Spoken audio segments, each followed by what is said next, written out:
Ladies and gentlemen, next up we are going to have our second forum for ETMA.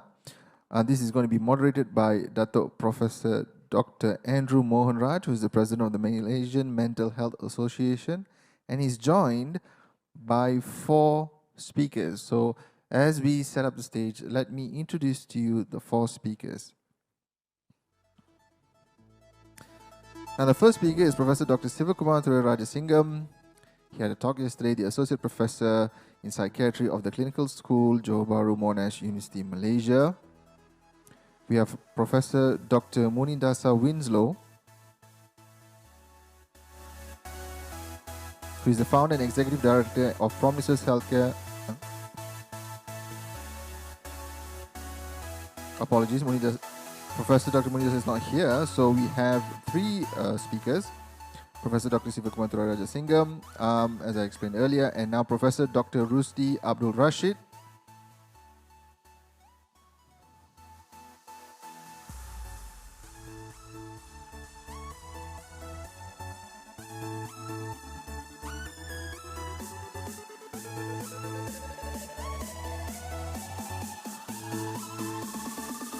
Professor Dr. Rusdi Abd Rashid, Director of Center of Addiction Sciences, and joined by lawyer Samantha Chong, who is an advocate, member of the Malaysian Bar, member of Center of Excellence for Research in AIDS, and Samantha Chong & Co. advocates and solicitors. So if the stage is set, I would like to invite the speakers and moderator on stage. Thank you.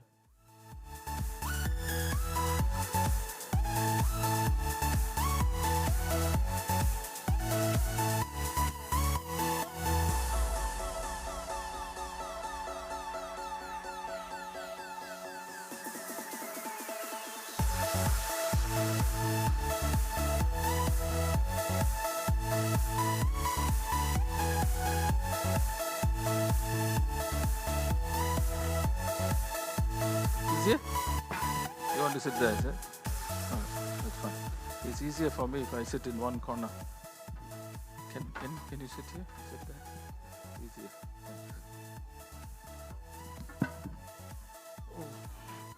Prof. Andrew, over to you. Sure. Thank you very much. Ladies and gentlemen, it's a pleasure to see so many enthusiastic participants here today, despite that heavy lunch the second day.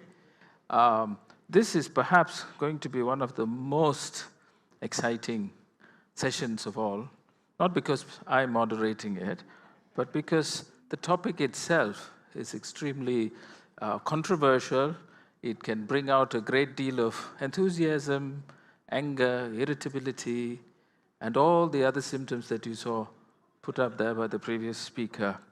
And we saw this yesterday as well. And obviously, if there are members of the press, they're going to pick this up as well.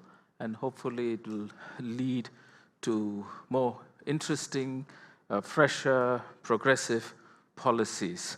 So, without further ado, I would also like to just add on here that we have a lawyer, as the chairman had introduced all the panelists earlier, so I need not go into the CVs of all the panelists, but just to say that the 3 of us here on this side are psychiatrists, and we have an advocate and a solicitor with us here today, and therefore it is only appropriate for us to give precedence to the lawyer amongst us.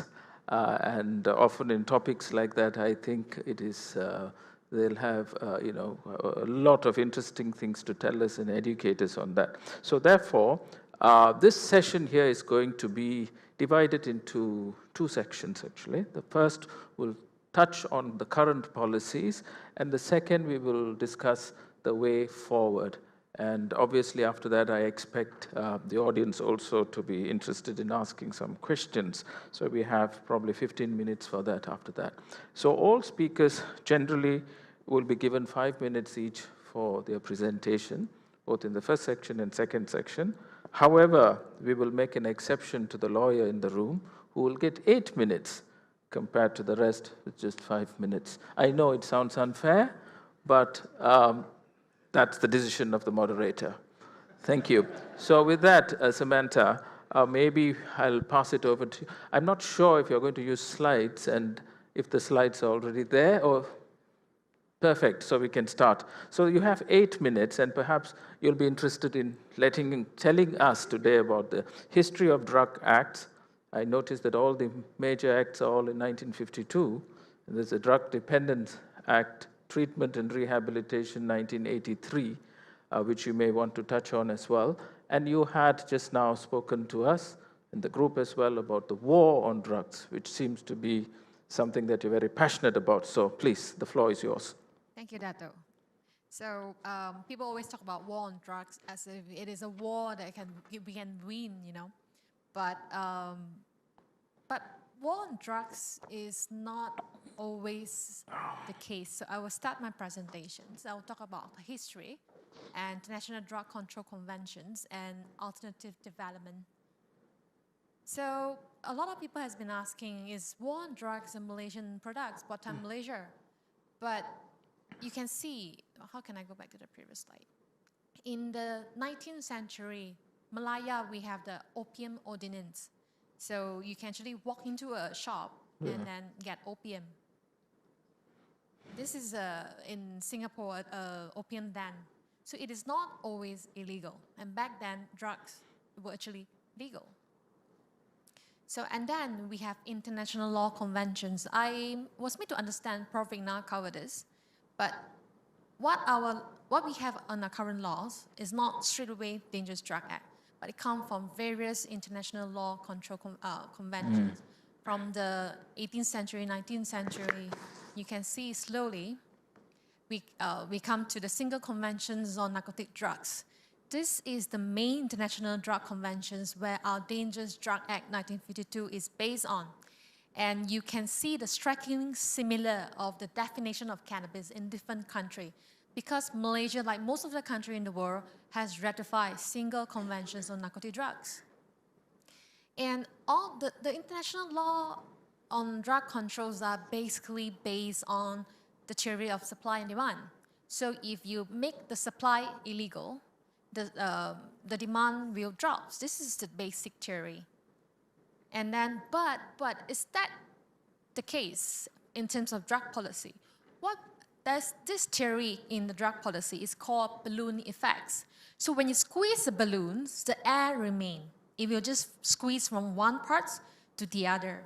So looking at this, the opium productions in different countries. Say if you bomb Afghanistan, Myanmar or Laos will increase the productions. So this supply and demand actually doesn't work that much in terms of drug policy. Yeah, you can see and as to why it doesn't work, because the drug market's values is worth 40 billion a year for meth, and amphetamines 30 billion to 60 billion a year. So people are going to try all their way to get drugs to the user. No matter how many drug mules you hang, they will always send more. So this is and you can see. And we never actually ask why people use drugs, why people are producing drugs. Who are the people who produce drugs? Don't they know that drug is illegal? But when you look back to the drugs produced country, normally it is the poorest and the most marginalized people that are producing drugs. I myself have traveled to Shan State in Myanmar. So it took us for like 3-4 hours just to go inside. And if you speak to them, you understand.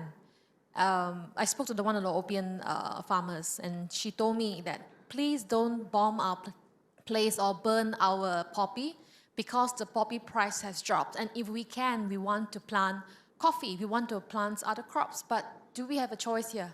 So the theory on supply and demand and war on drugs, actually they don't ask about why people are doing that. And so you look at the development, and when you eradicate drug productions, who are the people who suffer the most? These are the people, women and children normally, they are the one at the forefront. And who are earning the money in illicit drug markets? It's not the production country, but normally it's the country that, import the drugs, and it is the drug dealer that are earning the most money here. So And people always say, war on drugs, you should ban all the drugs, send these people to prison, and then you won't have a drug issues. But are we joking here? Are we saying that there's no drugs in the prison? We know it is not true. You can see that the police has a few operations and has stopped a few syndicates into the prison. And my friend always joked with me, there's, drugs in the prison. It's just that the price is higher and the quality is bad. So this is what is happening on the ground. You can ban it, but can you? And I think in Panama, they even use a cat to traffic drugs inside the prison. So they will try all they can to do this. So we know that, by banning, by making it illegal, it doesn't actually work. And if we look at COVID-19 pandemic, the international drug illicit syndicates has upscaled their business model. You can actually get drugs from door to door. You don't even have to give your numbers. But are we upscaling our treatments? And in terms of COVID-19, so there is some difficulty in accessing treatments, I would say, back then. And you can see the synthetic drugs and chemical continue at record levels in this region, even during COVID. So Insanity is doing the same thing again and again and expect different results. So we have war on drugs for more than 50 years. And have we destroyed the drugs, or have we destroyed the family institutions? Are we putting people inside the jail, and they can't get proper employments and started a vicious cycle? So we don't ask people, why do you use drugs or why do you produce drugs? Our criminalizations are not based on these questions. And in Thailand, they tried to do something different. It's called alternative development. So they started to ask why the people, the farmers in the rural area try to produce poppy. Is because some of them don't even have identity cards. And they can't work, they can't have a proper jobs. Or there's infrastructures can be a problem. They can't get fertilizer, they can't get seeds. So the late King Bhumibol tried to help. So this is when they introduced alternative development. And it is a right-based approach that stresses on marginalized communities. They increase food safety, provide alternative incomes, improve government services. So people, they can actually get IC. So we face the same problem in Malaysia, Sabah. When you don't get IC, you can't get into school, you can't get a proper job. And this actually pushed people to, being marginalized. So, yeah, so this is some basic theory on war on drugs. Just we have to understand that drugs is not always criminalized, but war on drugs are introduced with due respect, by some foreign Western powers, and not to just target drug issues, but it is more to political, to control.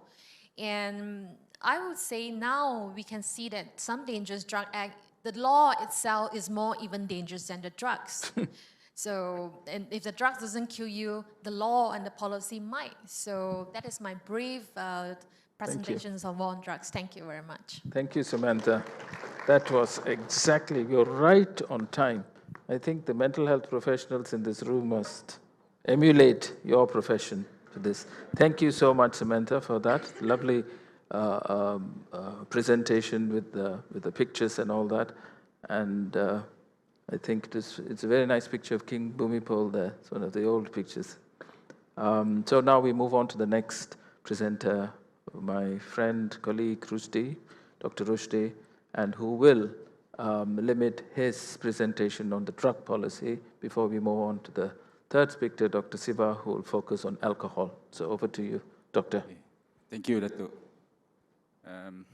Okay, I would like to focus on criminalization of the drug itself and its effect to the drug users. So just now, Samantha mentioned about the drug itself is more dangerous. I mean, the law itself is more dangerous than the drugs. Yes, I agree with her statement. So as a psychiatrist that been serving in the community for the last almost 20 years, I've seen the drug law in this country. I mean, our drug policy in Malaysia is actually creating more harms, especially to the drug users and the society.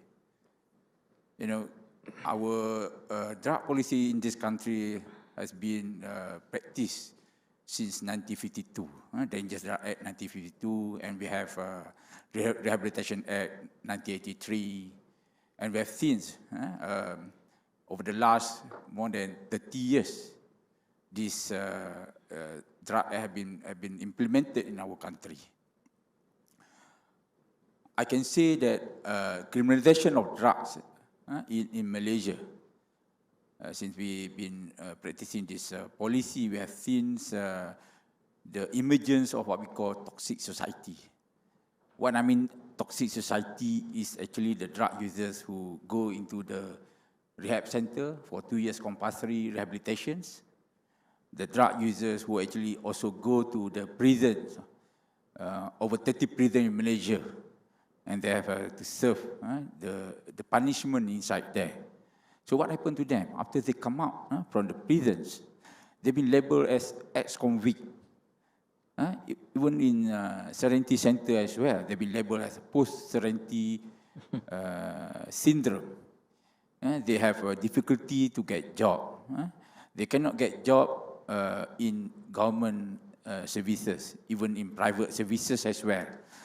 Especially during this time, during post-pandemic COVID or even pandemic COVID last time, even those people who are not actually drug users have difficulty to get job. And can you imagine this group of people, what we call toxic society, they're even more difficult to get job. You know, when they couldn't get job, so what can they do? You know, they be rejected from the family. You know, whenever you go and get job, you have to declare whether you've been using drug before, whether you've been get admitted into the rehab center or any prison. If you tell all this, then you couldn't get job for sure. So what happened to these people when they couldn't get job? They got family to serve. They are breadwinner of the family. Then they have no other option.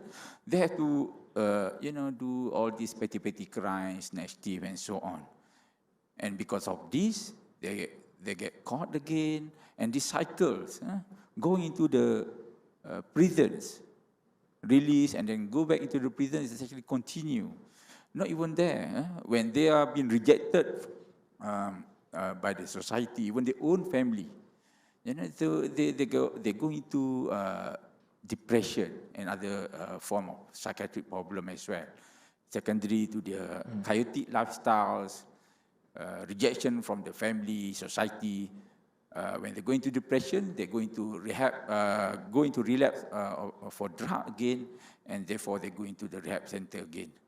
So I think when you want to answer about this question of this forum, you know, whether our drug policy and alcohol, which probably been touched by our Prof. Siva here after this, I can say from my own experience, we are not evolving.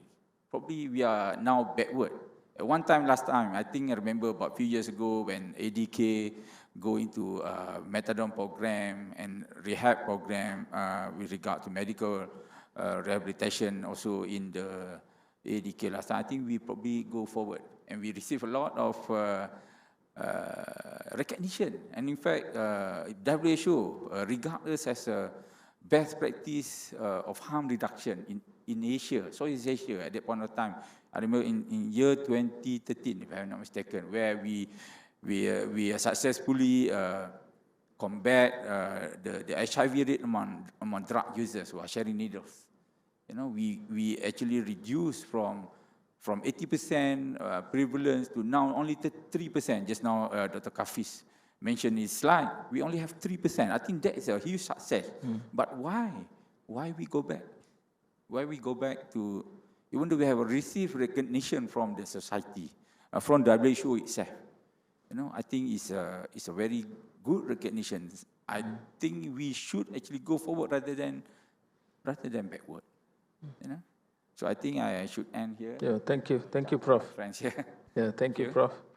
Thank you. I like what you said about the toxic society, and clearly, I'm sure the rest of us here are also inclined to agree with you that rather than evolving or progressing, we're sort of regressing in our policies.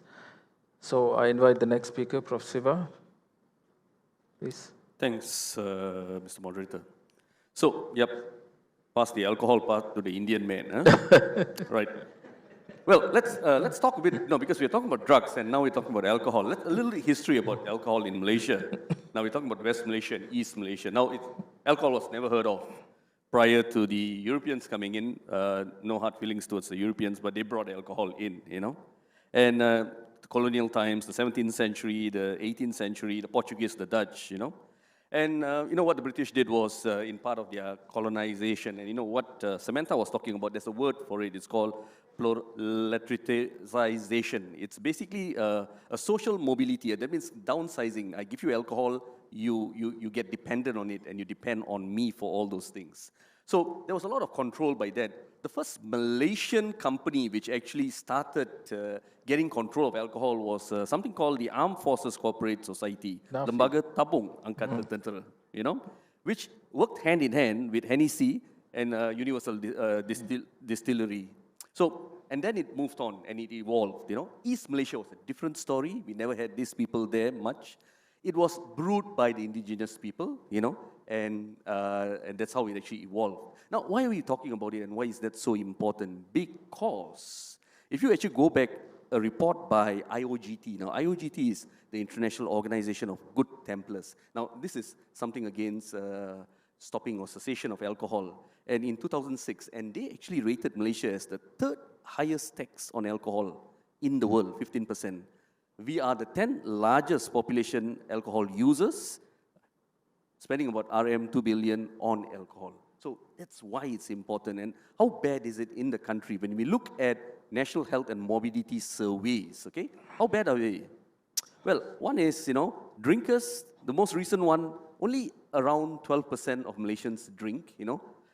I find it hard to believe, you know, you walk into every bar and you see it's packed, you think that every Malaysian is in a bar, you know, but it's only 12%. But what makes it dangerous is 1 in 2 drinkers binge. That's dangerous. 1 in 10 drinkers have something called as heavy episodic drinking, which is 6 or more standard drinks at one time, one sitting, and that's actually dangerous. An earlier survey in 2011 basically saw that drinking was actually quite high among the urban, in the urban region, and mostly among Chinese, male, single, 20 to 29. See, these are the people who are supposed to go out and work, all right? And in the rural, it was basically more, they saw a lot of heavy episodic drinking. People were binging in the rural, about 1%.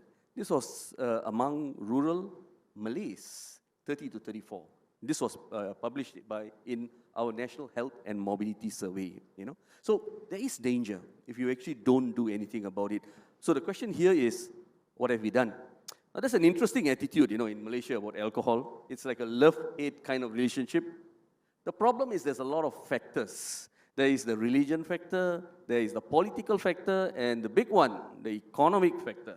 Huge things, okay? So there is a fight here, you know, it's a fight here between one, am I going to save societal safeguards, look into individual and societal health, or am I going to look into financial gains?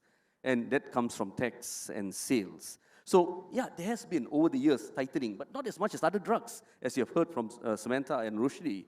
We've brought in some restrictions through the Workers' Health Act, something called Akta Keselamatan and Kesihatan Pekerjaan, and also driving, especially the Akta Pengangkutan Jalan.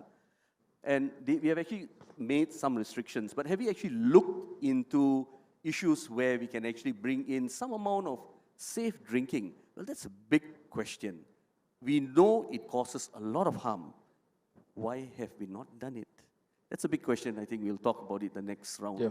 Back to you. Oh, thank you. You've finished 1 minute before your time. So we'll go on to the next part before we take questions from the audience. So we'll discuss the way forward. Again, we'll give precedence to Samantha, and who'll probably, you did mention in the earlier part, you know, about our laws itself becoming barriers to access services, appropriate services. So would you like to elaborate a little bit on that? And then maybe point out what are the gaps in our current laws? So, okay, this is on Malaysian drug laws. We're looking at gap and barriers. And now this is the overview. We talk about national framework. What are the laws we have, issues with it? And that one, I'll just forego it. Okay, so these are the offenses. I think you guys are very familiar with this. Drug use, drug possessions, all these are made illegal under the Dangerous Drug Act. And the main enforcement agencies are the police for the Dangerous Drug Act, and for ADK is the Drug Treatments and Rehab 1983. But interesting things to know here is that ADK is not under the Ministry of Health, but it is under Ministry of Home Affairs. So you can see something peculiar here.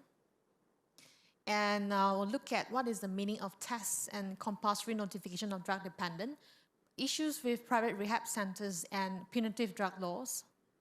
So this is the process under the Drug Dependence Act, Treatments and Rehab 1983. So if you are reasonably been suspect that you are a drug dependent, you can be arrested without warrant. And then you can be detained not more than 24 hours, further detained for 14 days once they get the court's order. So for testing, this 14 days is for testing. And the officers can actually refer your case upon receiving a medical certification from the practitioner or government doctors and refer to courts for the courts to decide whether to send to a Pusat Serenity, we call it as a compulsory drug rehab center, or supervision for not more than 2 years. Next one. Doesn't work. So one of the main issue is access to justice. Many, they don't know that if you're being referred by the AADK to the courts, whether to go for Pusat Serenity or a supervision, you can actually get a lawyer to represent you. So for Dangerous Drug Act, for drug use, possession, they know. But for this, under Section 6, before the magistrate gave an order, the individual has a right to make representation. They can protest, they can offer their own versions that they are not drug dependent. But the current practice is more like a rubber stamp. They're being referred. There was a social report, there was a medical certifications. The judge will ask, do you agree? Most of the people that I know will agree, and then there will be a court order. There won't be any questionings at this stage. So this is one of the issues. They are not being offered, or they don't know that they have rights to get a lawyer. Okay, so, and let's come back to testing. What is the problem of testing? So test is defined in Section 2 of the Drug Dependent 1983 Act. It seems okay, so right, whether he is a drug dependent. But many misconstrue it as urine drug tests. This remains a huge misconception between legal practitioners, judges, prosecutors, because we do not know that if you are drug urine test is positive, for us, most of us will think that you are drug dependent, but that is not true. So there's a huge gap between the medical and the legal sectors here. And a lot of lawyers, judges, and prosecutors think that it is actually for the good of this person to be sent to prison because they don't see the problem anymore, right? Once they are being locked up. So definition of drug dependence is also defined in the Act itself, but whether it is practiced in the real world is quite a different story. And most people think positive drug tests equal to drug dependence. This is the byproduct of public perception, media portraying, driving under the influence of drugs. When they are tested for urine, they presume that is the case. They are under the influence of drugs. But if you read on, you know that is not true. So one of the main issues I face on the ground is that we have cases whereby medical certifications was obtained to certify this person as a drug dependent merely after a 10 to 15 minutes of assist. And we know assist is a screening tool, it's not a diagnostic tool. So a lot of them, because we do not have enough addiction psychiatry, so many of them are referred to Klinik Kesihatan, the government clinics. And Klinik Kesihatan, to be fair, they are overworked. They have too many patients. And sometimes the doctor might not be very well trained on addiction science. And we see cases whereby 10, 15 minutes, boom, they are certified as drug dependent. This is happening. So, and sometimes even the medical history was not taken by the doctors themselves because they are always rushing in the clinic kesehatan, and they might not even get proper trainings on, in terms of privacy, in terms of client confidentialities, that you must interview your client one-to-one without the presence of other patients or any authorities officers. So the questions, is it ethical to do that, to certify a person within 10 to 15 minutes that you are drug dependent? I think I took longer than that to renew my passport online, you see. So, and another big issue is Section 18 of the Drug Dependent Act, whereby the doctors, it is the duty of a registered medical practitioner, a doctor, including medical officers, to inform the DG of, I think here is AEDK if not mistaken, that if any persons are being treated for drug dependency, they have to notify. If not, it will be a fine not exceeding 2,000 ringgit. So will that actually hinder people to get treatments? In real life, I would say yes. I have people who told me that it is only responsible for them not to go and see a doctor because, the doctors, we had to report him and he will get the records. And so it becomes a stigma, a tumbling stone for people to actually go and get access, to go and try to get, medical treatments on that. So, and privileged communications, under the MMC, you have this guideline. But in case law, say no. If the courts ask, authority asks, doctors, you will have to give. This is in Dato Sri Anwar Ibrahim's case. That there's no, the communication here is not privilege. The late Dato Sri Utama Kapal Singh tried to say that it is privilege, but the judge said no, and this case law remains. So you see the gap between the legal and the medical. And private rehab centers, we have a lot of centers, but what about enforcement and guideline? They are private centers that is, based on evidence-based treatment. But there are also, my client was really kidnapped, and he was chunked into a center. He wasn't allowed his HIV medications. He wasn't allowed communications. And all these are normally the unlicensed private rehab center. And another issues faced by the private rehab center is issues of privacy. So do they have to declare all the infos of their clients? Because in Malaysia, if you are drug dependent, you can actually be registered under the Undesirable Persons and Registrations of Criminal and Undesirable Person Act. So we have a huge issue of privacy. If the centers will give your info outright like that, will you have confidence to get treatment? So this is one of the biggest issues that I can see. Punitive provisions. So, okay, this is the process under the Dangerous Drug Act. I think you are familiar with this. I do not have to clarify. And what Prof. Rusdi has said has led to overcrowding in prison. This is the data in 2020. So at least 65% are non-violent minor drug offenses. And is our drug laws working by putting people in the prisons? We know when they come out, they relapse. And this is the Registrations on Criminals and Undesirable Person Act. If you can see the circle one, the Dangerous Drug Act, the whole act of it is liable to be registered, as well as the Drug Dependent Treatments and Rehab Act. It might not be a criminal convictions, but they are definitely entitled to be registered as undesirable persons under this act, 1969. And this act has not been updated, actually. So if you do human trafficking, it is not considered a previous record under this act because they have not updated this act. This is how slow Malaysia legal process is like. And Section 39C further punish people who have addictions problems. So when you go to court, if you have previous records, the judge will always say, "Tak serit ke? Why don't you repent?" But addictions itself, it means you can't stop. You can't stop. It's a disease that affects the brain. But again, many lawyers, prosecutors, judges, we do not understand all this thing. We don't talk to the lawyers. We don't talk to the doctors here. We don't attend conference like you guys here. I think I'm the only lawyers here. So, and 39C actually punish people who has previous convictions for drug use or have been admitted into a center. So they can be punished minimum 5 years up to 3 strokes for the first offense. And more than that, 7 years and 6 strokes for the second offense. So they don't understand that relapse is actually a process. People can get triggered when they lost someone they love, or they lost their job, and there's an emotional trigger.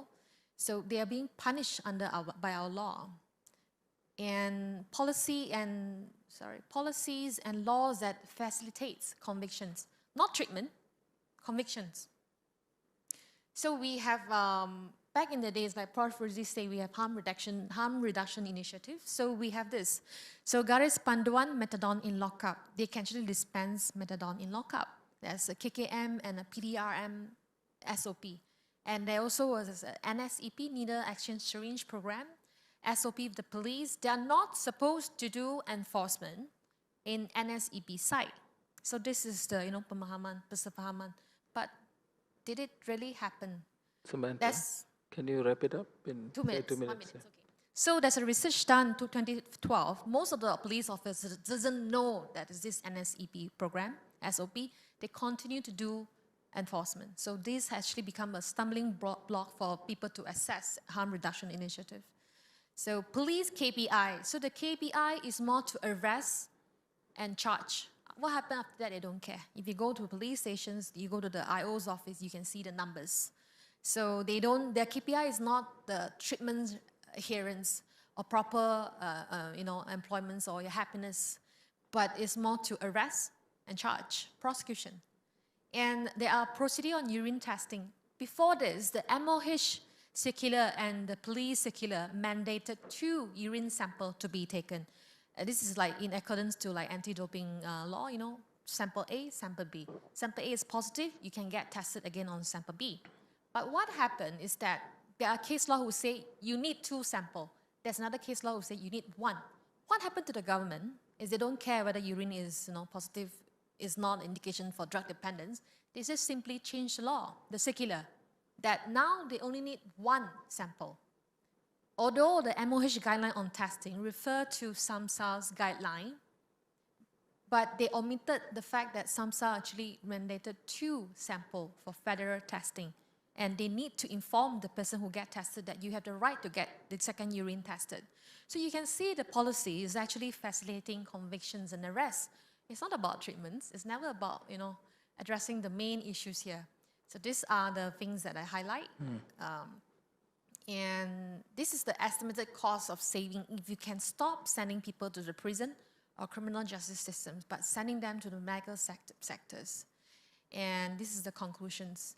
And I think actually AADK play a huge role in terms of rehab and treatments. They have, office in every districts.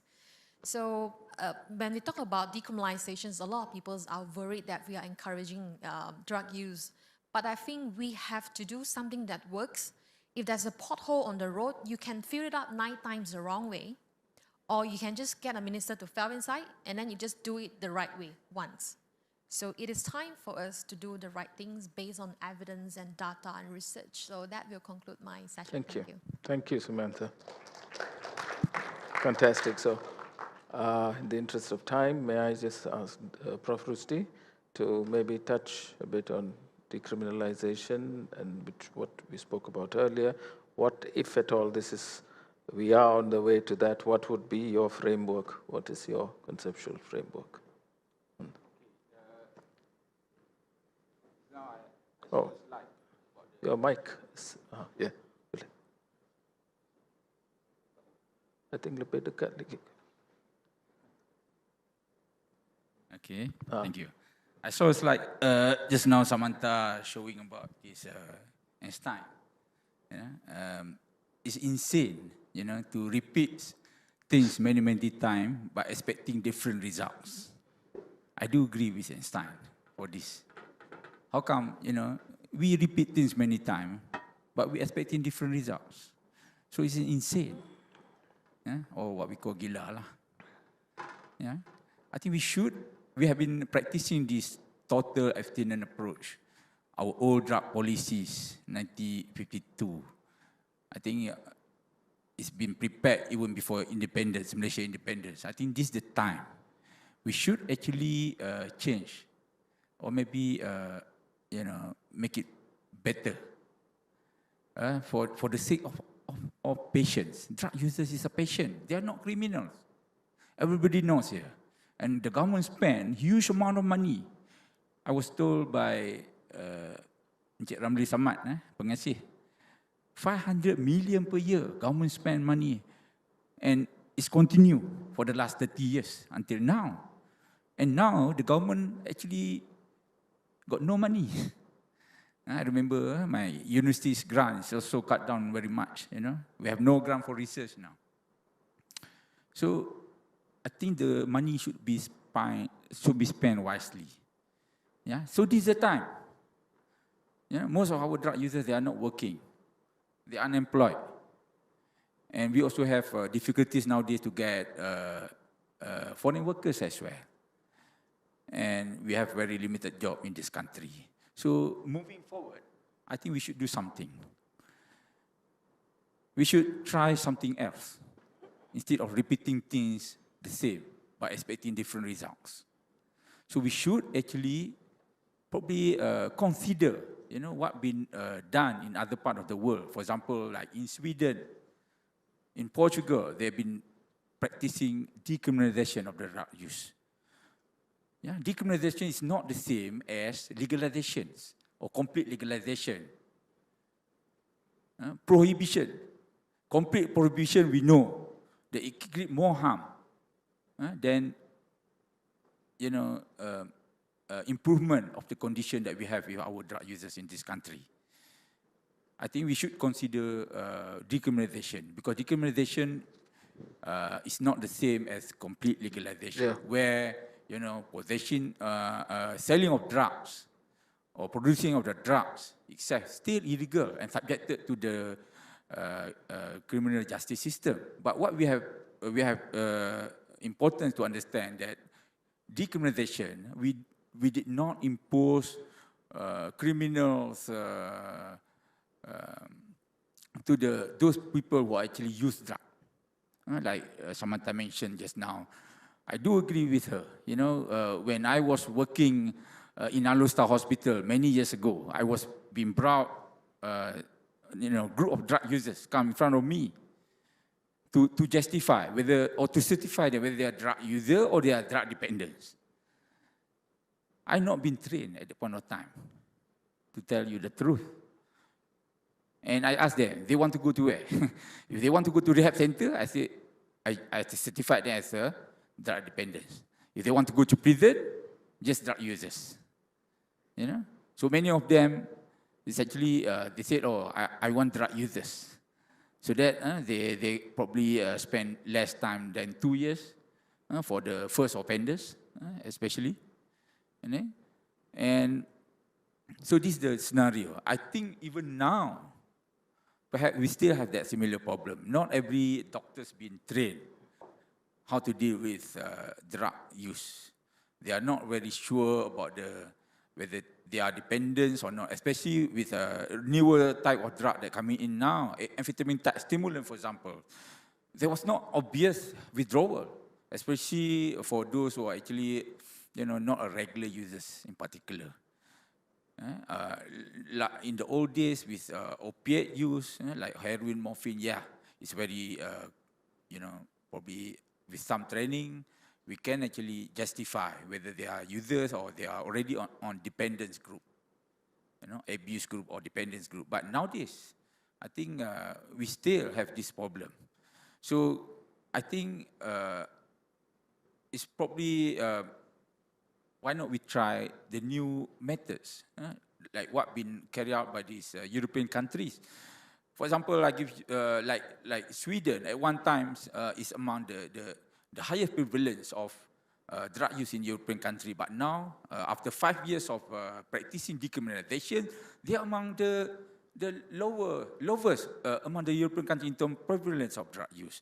Another example, Netherlands, who also similar, like Sweden and Portugal.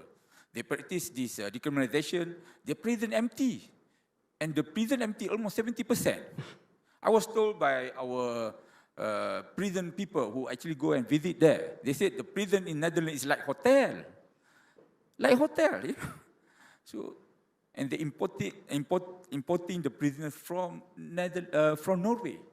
They make business with their prisons.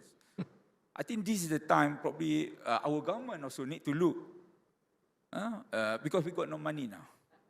We have to make business. Not only we want to, do business with regard to cannabis product, CBD, but I think this is also another way of how the country can make money during this very hard period of time. And I do believe now, Ministry of Health is able to do that. Last time, a few years ago, I say, oh, we're not ready. But now I think with the number of methadone clinic now, we have about 1,000 in our country at this moment. 500 is actually with the government, KKM, another 500 with general practitioners. I think we can do that. We can take this challenge, We can do decriminalizations of drug use. Maybe we can actually also join up with a lawyer like Samantha, dissociation board. Instead of send them to prison or send them to Serenity, send them for maybe treatment in the hospitals. Okay, Prof. Send them to the... 1 minute. Okay. Send them to this board, let them decide, whether this patient can be, go for rehabilitations, or whether this patient go for maybe penalty, do the khidmat masyarakat, and so on. I think this will be a very good move. And we can have more people to come in for treatment, because we destigmatize, drug users in this country. So I think this is the way forward, inshallah. Yes. Thank you. Thank you, Prof. So over to you, Prof. Siva, now. Maybe you can tell us a little bit about opportunities in harm reductions and sort of opportunities in newer dynamic policies that are possible. Yeah. Thank you. I think the pertinent question that we're asking here in this forum is, what's going wrong and are we actually evolving? And from the other two speakers, you've heard that, we are really not moving. We are trying to bring the dinosaur back. Now, what's wrong with our policies? I like this small story that someone actually told me. So there was this old man who lived by a waterfall. And every time he saw people falling down from the waterfall, and he would jump in, save that person, resuscitate, and get him better. Now, because he was so busy jumping in, he never actually went up to look what was the reason people were jumping down. And that's exactly what we're doing here in this country. Our policies are all top-down, right from inception to delivery. What we do is we address downstream risk. What we don't do is we don't look into what are the structural contributions to abuse and harm, and that's what we do. Now we have to remember that stopping a drug doesn't stop the behavior. Not at all, not at all. And I think that's quite clear. We all know that addiction is a disease. It involves certain behaviors. So there is an individual level that you've got to look into. There's a societal level. By actually acting on individual levels, you basically change the behavior and also the change that actually comes about. And when you look at the societal level, you're basically changing things like society, economy, legal, and also political changes. So you are actually getting better outcomes. And that's the huge problem with policy here in the country. Vigna told you yesterday, and I'll tell you again, we look at outputs, not outcomes. Okay? You're supposed to look at outcomes.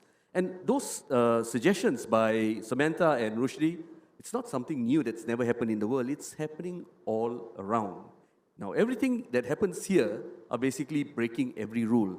Now, harm reduction is something that we actually embark on, and we thought that we're actually making that huge move. And that's something that we can actually put into policies. Because remember that harm reduction, okay, is a range of pragmatic policies, regulation, actions. What it does is it reduces risk, health risk, gives you an option, remember the word option, to a safer choice. Or maybe encourages less risky behavior. It does not stop your behavior, There are two arms of harm reduction, none of which our people get. Social justice. Who gets social justice here? The other one is, of course, human rights. The choice, the ability to actually choose what I want. And that doesn't really happen. So those are some of the things that actually can be put into action into some of our policies. Now, it doesn't matter whether it's alcohol or whether it is other drugs, basically putting in some amount of choice. And where where Samantha started off with, and where Rusdi went more, bringing in some amount of decriminalization goes a long way. Now, decriminalization has many elements of harm reduction. It gives people that social justice, and it also gives people human rights. In no way is it actually going to get things more difficult. And, going back to that first and most important question, are we actually evolving, Sad to say, with this recent tabling of the end of generation cigarette act, looks like we are bringing the dinosaur back, Well done, guys, we're actually taking a step back. So that's my take on it. Back to you. Thank you. Oh, you still have 3 minutes. You didn't use it. This is okay. That's fine. Yeah, that's right. So, yeah, I do. I like the fact that Prof. Rusdi just now emphasized again and again that decriminalization does not mean legalization. Unfortunately, it's a very powerful statement, but not fully understood by the relevant stakeholders. So, with that, ladies and gentlemen, I open the floor to questions. Yes, please. Oh, Let me get a microphone, please, Yes. to this gentleman in front.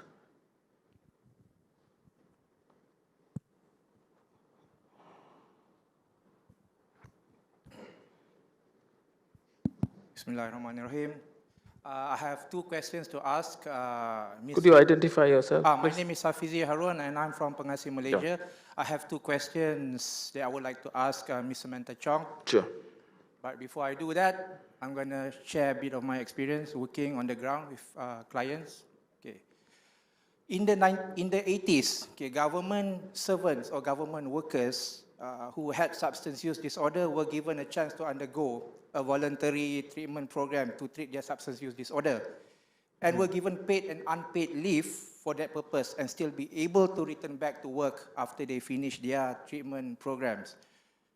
But now, they are terminated once after they are found to be using drugs, because some of my clients in Pengasih that are government workers have to get a psychiatrist medical leave or MC for them to be able to go to rehab under the guise of mental health condition.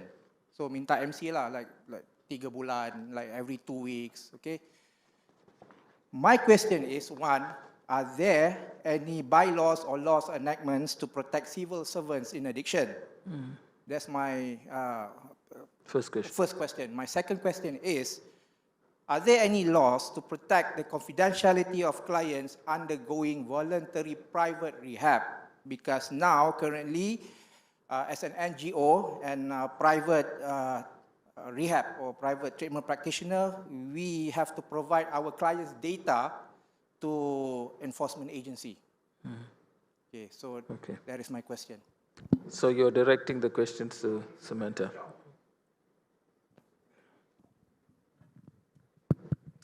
With regards to the first questions about bylaws that protect civil servant, it is very sad that privacy is not a very well recognized rights in Malaysia. There are cases who try, but Malaysian courts are a bit conservative, and so far there's no new cases to challenge it. But in terms of bylaw that protects civil servant, if I'm not mistaken, the Perintah Am, the bylaws that govern civil servant actually, drug use is actually an offense for that. So normally they have to go through inquiry before they can be terminated. So for a civil servant, they should, if they get lawyers, they can challenge the process. There were cases whereby the court actually overruled the terminations because there was no due process, were not given a right to be heard, and also the urine sample, if not mistaken, how they collect and test it has some issues. So I think each cases have to be dealt with individually, whether you have to check whether this person is given right to be heard, whether the due process of the law has been observed. But generally, yeah, drug use is a misconduct in Malaysia, sadly to say. So there are no court cases who are willing to challenge it yet, but we'll be happy to see. And whether the court is now open up for, to treat drug use, drug dependence as a medical conditions. But as of now, there's no such thing, there's no protection for that. And in terms of, the second question is about private rehab, right? Privacy info. Confidentiality. I mean, this is always the biggest tumbling stone for people to access treatment. If you look at Argentina, actually in 2009, if not mistaken, the Supreme Court has actually said that people have a right to privacy in terms of their own drug use. So the law cannot interfere on that, as long as they are not harming others. So the law cannot, use that against them. But we have yet to see a legal challenge in Malaysia. And our current law is actually against, privacy, our current drug laws, I would say. Because if you look at Section 31A of the Dangerous Drug Act, the authorities can always request for a urine test or, testing. And if they go to private center, you say, I need to test this, we have no other alternative but, to offer our client to be tested. So this law has to be changed. It's not enough to just change Section 15, which criminalizes drug use. We have to look at the power of authority to conduct random drug tests. As I was a deputy former prosecutor. We see a lot of files whereby the police will say orang tersebut bertindak dalam keadaan disyaki, suspicious behavior. I asked the police, what do you mean by suspicious behavior? Then he did a smile like that. Then the person was just walking on the street, on particular the place that is hotspot for operation. So how do you define suspicious activities? And the courts are not too much into that, but they are more into the evidence. Even illegal evidence can be evidence in Malaysia. So this is how stringent our law is to people who use drugs. They only care. Once you have positive urine tests, you're presumed to be a drug user. So this is our problem with our drug laws. So in terms of confidentiality, we'll be happy to see if there's any legal challenge. Maybe we can launch a strategic litigations to see that, medical treatments goes to the right of life. When you are sick, you are entitled to medical treatments. If, a privacy breach can be a tumbling stone, perhaps it is time for us to try our courts again and ask them to respect the privacy of the patient. You will not go around asking for HIV patients because, this is wrong and they use code name. Why can't we use that for the same for our people who use drugs?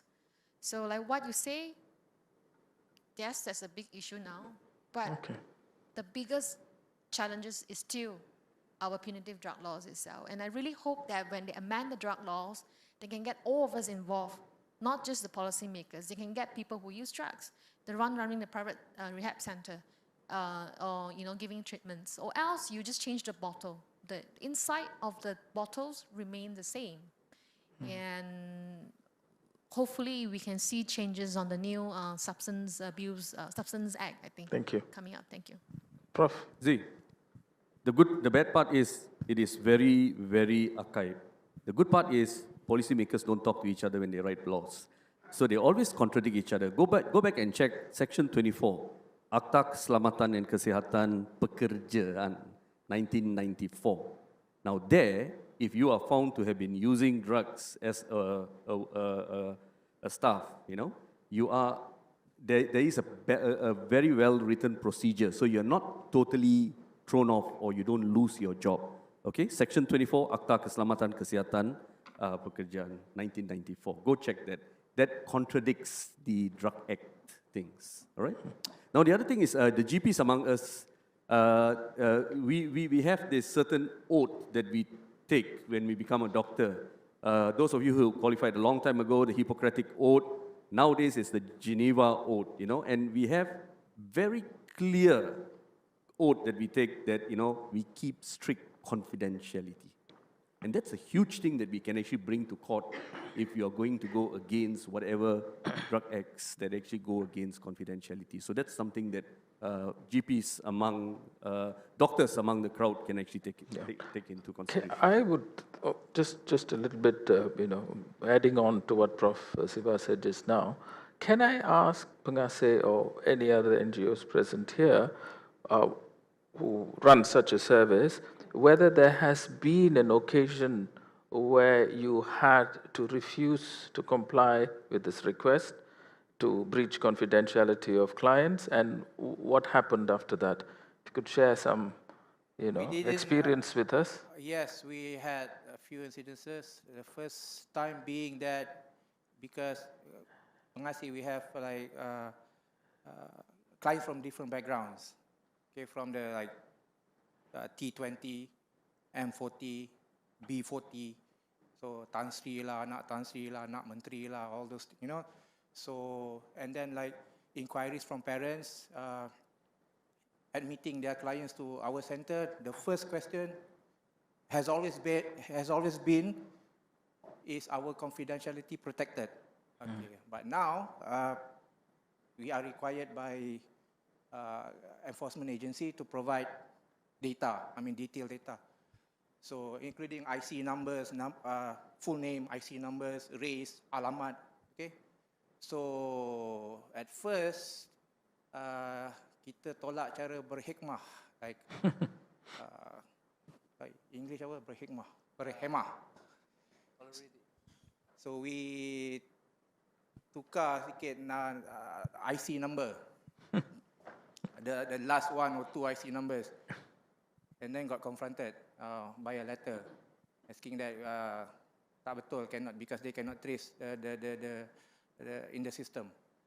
So it means baru I tahu that we really had to comply proper IC number and all. Because they were checking, definitely they were And checking. then the second, how we jawab cara berhemah, we tried to reason or have a discussion. We tried to have a discussion. Our delegates met with the relevant enforcement agency, and then they say ikut sajalah, you have to follow. This is our rules and regulation for a private rehab center. Okay lah. So you interacted with them on your own and not with other service providers as well together? No, just Pengasih and a few, 2 or 3 other NGOs having a formal discussion with the relevant authority. Yeah. All right, so that's interesting to know. Yeah. If you look on section 18 on the Drug Dependent 1983 Act, it talks about duty of registered medical practitioner. It doesn't talk about private rehab center. So perhaps that's something that you can explore, because a registered medical doctors are supposed to inform the authority that people are receiving treatments from them. So since you are not a medical practitioner, perhaps there's a loophole here that you don't have to comply, or we can definitely look into that, And if the authority asks you to give info, you can ask under what punca kuasa, what are the source of law that you are requesting. But again, for practical reason, they might just ask your client to undergo drug urine tests. Yeah. So that is the, the predicament here. All right. Another question. Hi, good evening, Samantha and the rest. I have a question for Samantha because I'm a legal background. You're not the only lawyer here. Okay. So, and you represent, yes, because where are you from, please? From which Pengasih, firm? but I'm representing myself. Okay, Again, to all the right. controversial topic, representing Pengasih. Okay. Sorry, Afizi. I'm distancing myself from you. Okay, so what I'm trying to say is that, so as soon as I got out from law college, I had a lot of theories. Okay, this is right, this is wrong. I had a lot of, ideation on how the justice system is supposed to work. But then I got arrested and sent to jail after 2 years of trial for 10 months. And then I saw the hardcore reality of the ground, how it actually works. And together with everyone else here, I think every other rehab centers here, I think they can relate to this. When I say that dealing with these big bullies, big brothers, is going to be very difficult, especially with limited resources, limited power, and not enough cable to cukup cable lah kan. So my question to you all is, what can we do as a team? Because we are in this industry together, right? If we don't support each other, there's no one else going to do that for us. So what can we do as to get together, maybe have a discussion, maybe have a sort of a meeting to work out a solution for us to maybe, private bill, or maybe, what they call lobbying the MPs. I'm just giving top of my head. What can we do to stop this pushing and shoving from the big brothers? I think there's no one single answer to that, but definitely it is a process. But I would invite Prof. Rusdi. You want to answer that briefly? To answer your Adu. The mic. To answer your question, I think, as I mentioned just now, I think we need to change our approach. In order to change our approach, we probably need to change our policies, need to try something else new. Like what I mentioned just now, decriminalization of drug use. Maybe for the beginning, we need to do some pilot projects first. If we are not very sure, because some authorities said, oh, we cannot follow like European countries. We are different culture, different system. But I think we are human beings. More or less, we are about the same to some aspects, I can say. So we can adjust accordingly to our culture, our system of the country, and try. Maybe we can do better. It's already proven, harm reduction, for example. When we implement, we have better result than other part of the world. And some places I can say, with regard to methadone program, we have retention rate in 100%. But what been highlighted by the WHO is probably good enough or success harm reduction for retention rate maybe just 40%, but we do 100% for harm reduction.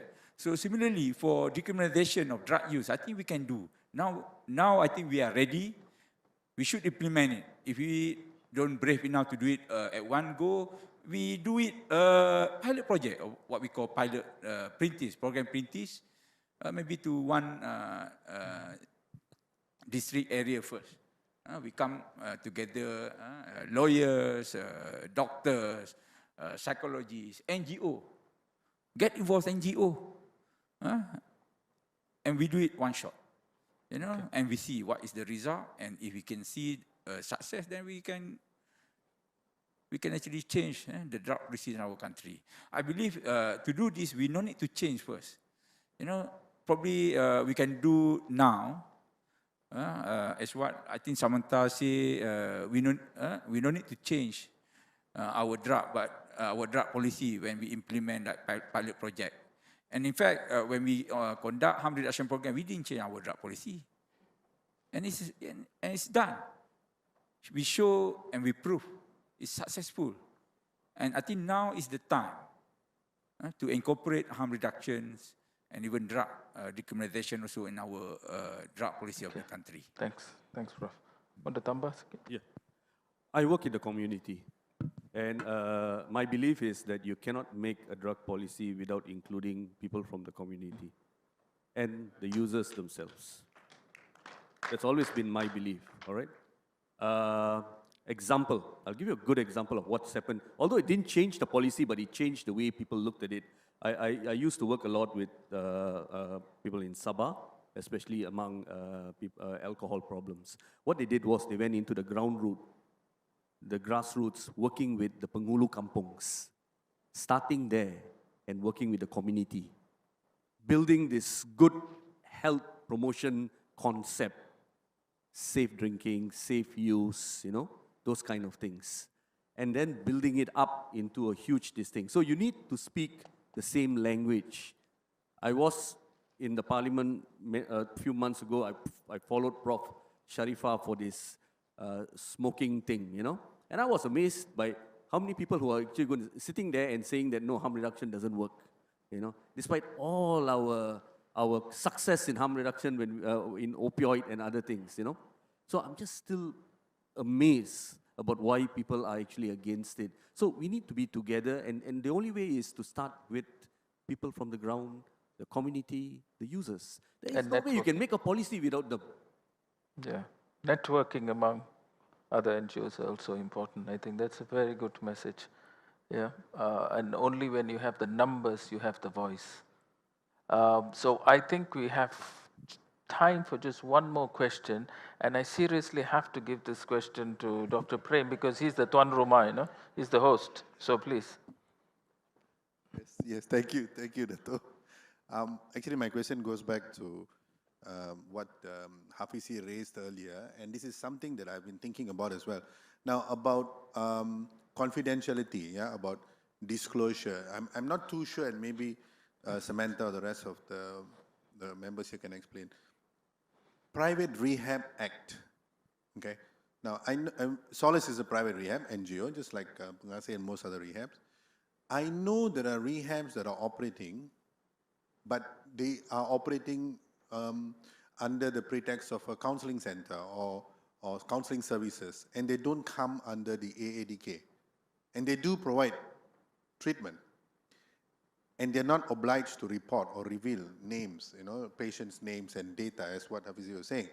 Now, why are we, who are licensed and abiding and complying, are forced to report or made it mandatory to report?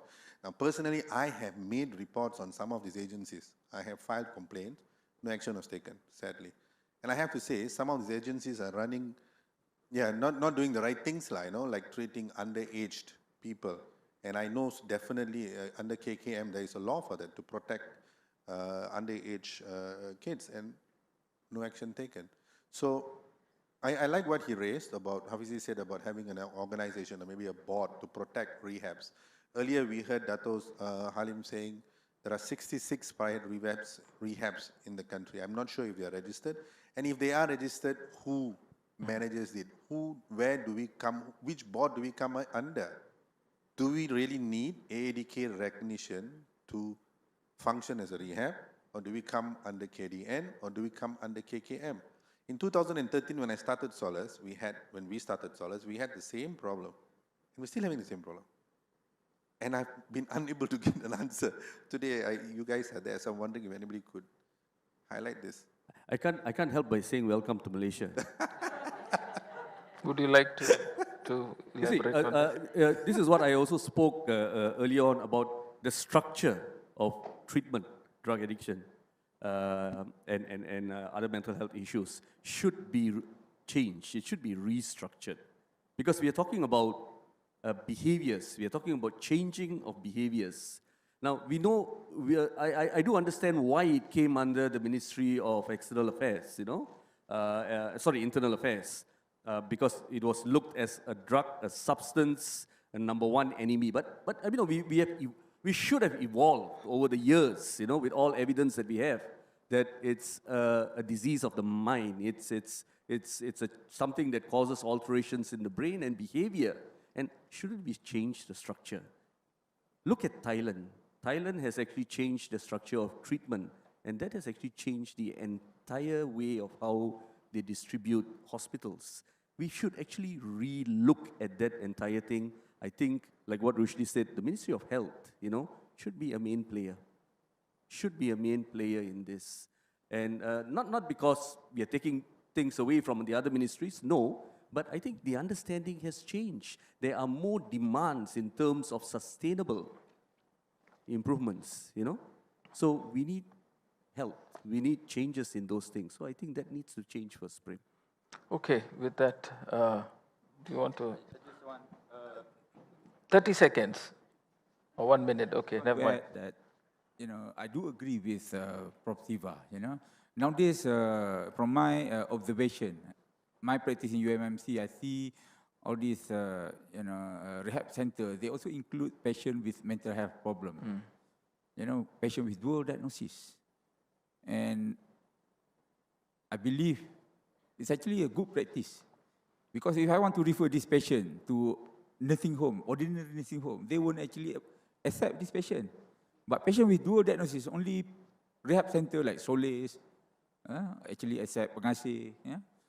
So I think apart from registered with ADK, I think you all also should actually registered under KKM, maybe got certification by CCAP, you know, or maybe you can upgrade also like nursing home care as well. I think that is actually safeguard you as a practitioner. in that rehab house itself, because something can happen. Patient died or what. So it's actually inviting. Probably your possibility that your center can be stopped, from operating. Okay, we got to wrap it up. Just 30 seconds. No problem. I completely agree. We need a structural change. Addiction is a medical condition. You shouldn't let legally trained person like judges, lawyers, prosecutors decide on addictions problem because we are not trained on that. We should give back to the medical doctors to deal with it. And the second thing I need to highlight is public perceptions, how media portray people who use drugs. As long as you don't have a guideline, as long as you stick to the word addict, stigmatizing words, it is so hard for us to change public perceptions from drug as a public enemy number one. I think corruption is public enemy number one. If you have money, you can get away with it. A tycoon's son was released after being fined for 20,000 for cultivating cannabis tree. My clients are still in prison. But if he's American, he's in Colorado, he'll be an expert and he'll be invited for a conference. So this is how, we really need to change our law and policy. And we need to engage religious leaders because they play a huge role in Malaysia, and it's time for us to engage them. Because I think harm reduction is harus, to help people. Although drug is haram, but harm reduction is harus. There's a paper published on that. So thank you very much. Thank you very much. And with that, ladies and gentlemen, we'll have to end this session. Shall we show our appreciation to the panelists the usual way?